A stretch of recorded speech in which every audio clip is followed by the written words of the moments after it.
On a stormy night in Hawthorne, the town's most feared lawyer, Richard Alden, is found dead in his office.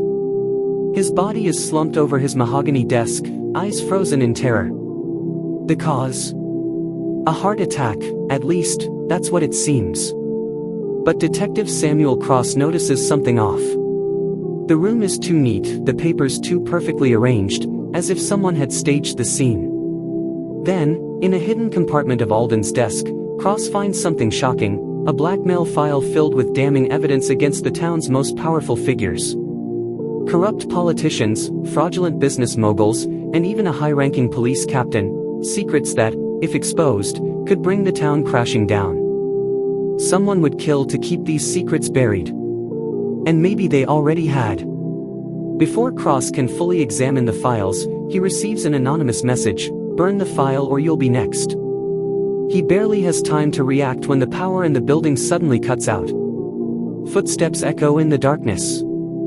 Someone else is here. But by the time Cross draws his gun, the intruder is gone, and so are half the files. The deeper Cross digs, the deadlier things get. Within hours, the mayor's assistant dies in a car crash, her brakes mysteriously failing just as she was set to speak with the police.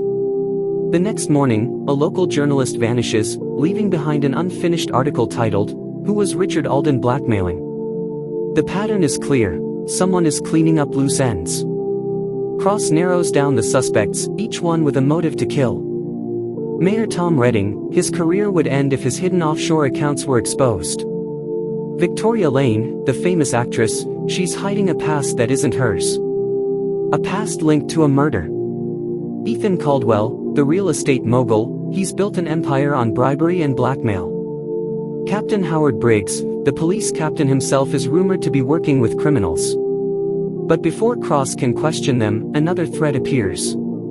Late at night, a brick shatters his car window.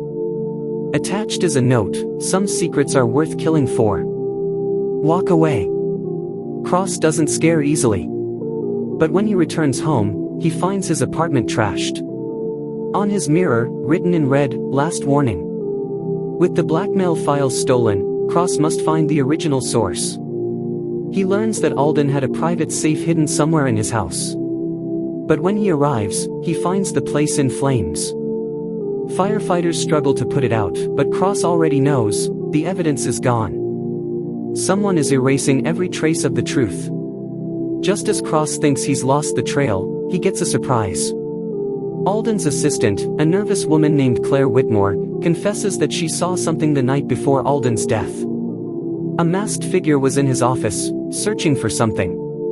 But before she can say more, a gunshot shatters the cafe window where they're meeting. Claire gasps, clutching her stomach. Blood seeps through her dress.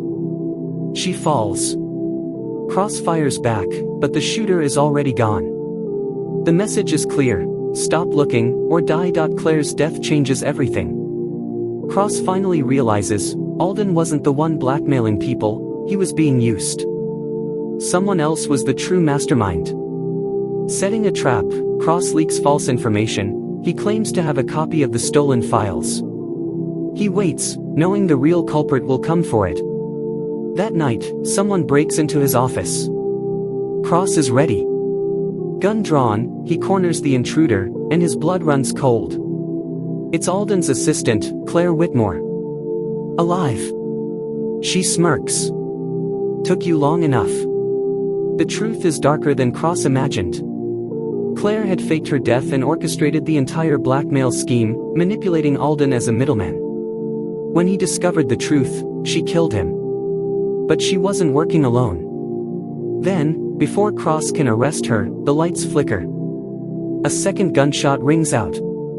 Claire gasps and drops to the floor, dead. Behind her stands Captain Howard Briggs, gun in hand. "I warned you to stop," Briggs says, stepping over Claire's body. "Now I have to clean up your mess." Briggs smirks, thinking he's won. But Cross isn't backing down. A fight erupts, gunshots echo, fists fly, furniture shatters. In the struggle, Cross finally overpowers Briggs and arrests him. The case is over. Or so he thinks. As Briggs is taken away, he laughs. You think I was working alone? Cross feels a chill as his phone buzzes. A private number. He answers. A distorted voice whispers, "You caught one of us." But the real game is just beginning. Cross turns toward his desk. There, in an envelope, is a single sheet of paper. One final blackmail note, listing names that weren't in Alden's files. Names even more powerful. This wasn't the end. It was just the beginning.